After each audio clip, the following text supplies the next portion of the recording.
All right, what's going on, everybody? I'm Zach Davis. Thanks for tuning back in today. Appreciate you joining me.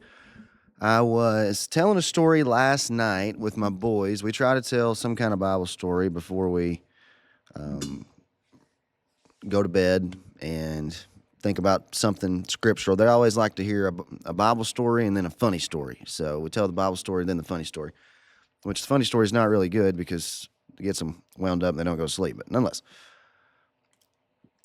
I was telling the story last night of the conversion of the Apostle Paul, and I was kind of just reciting, going through Acts 9. I didn't have the Bible open, but just kind of telling that story. And we do a lot of repetition stuff. So as soon as I said Saul, my 4-year-old said, "You mean the guy who got his name changed to Paul?" So they've heard it somewhere down the line in church or Sunday school or somewhere, but it's just cool to see what kids remember. But I thought about something while I was telling that story, and I stopped right in the middle of it, and I said to Andrea, I said, I have never thought about why that happened. And it was the part where Ananias baptizes Saul, and it says that scales fall from his eyes. And I want you to see this, and I'm in Acts chapter 9, verse 17. Ananias went his way, entered the house, laying his hands on him. He said, "Brother Saul, the Lord Jesus, who appeared to you on the road as you came, has sent me that you may receive your sight and be filled with the Holy Spirit." Now, obviously, we sing Amazing Grace.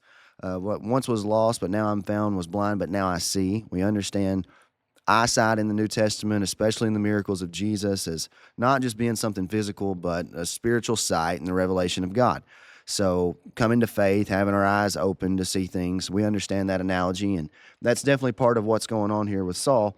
But in verse 18, it says, "Immediately there fell from his eyes something like scales, and he received his sight at once, and he arose and was baptized." And if you start reading commentaries, then you're going to come across things like really some of these in Barnes' notes on the Bible, where it talks about um, scales that had been removed, and it's going to talk about something to really the physical effect of the eyesight, and that there was something over the eyelid, like down here at the bottom where it says, because there were no means used that would naturally restore the sight, it may be marked that gutta serena has been regarded as the physicians as one of the most incurable diseases. And they're talking about Paul having this disease that God would have gave him. If you go over to Bingle's Gnomon over here, it talks about having beheld Christ does not see by reason of splendor, and Ananias, whom he sends, coming, he recovers his sight, and the eyes are dried up when he's baptized. Pulpit commentary talks about scales or flakes, any thin substance which peels off, a frequent eye condition. And they're making all this physical, essentially. And I had heard things of scales like being connected back to weights, and you get to Revelation 6, and there's some scales and weights and other stuff like that. And I'm to the point where I don't think that any of that is the idea of scales and what was really happening there. And it's ironic that I was teaching on David and Goliath last Sunday. It's on patreon.com/Zach Davis, and I titled it that David gives life in Goliath's Death Valley. So you can go check that out. There's a lot of interesting stuff that's in there. But when Goliath was dressed, in the New King James, it notes that he was dressed in scaled armor. And something that the Bible does often, it identifies people as the Satan, as the adversary, and it dresses them in sixes, like Goliath had a bunch of sixes that were going on there in his story, just like Nebuchadnezzar's statue did.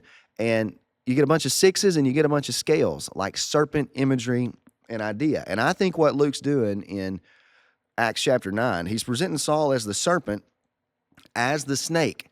And there are several connections in other places in the New Testament, but I want to emphasize one here in this text. And I want to go back to the beginning of Acts chapter 9 in order to do that, because I think it's given us the imagery that Saul left beast mode, he left the serpenthood and came to manhood so that he now could see. So look at Acts chapter 9, verse 1. Then Saul, still breathing threats and murder against the disciples of the Lord, went to the high priest and asked letters from him to the synagogues of Damascus, so that if he found any who were of the way, any Christians, whether men or women, he might bring them bound. He might bring them bound to Jerusalem. So let's say this another way.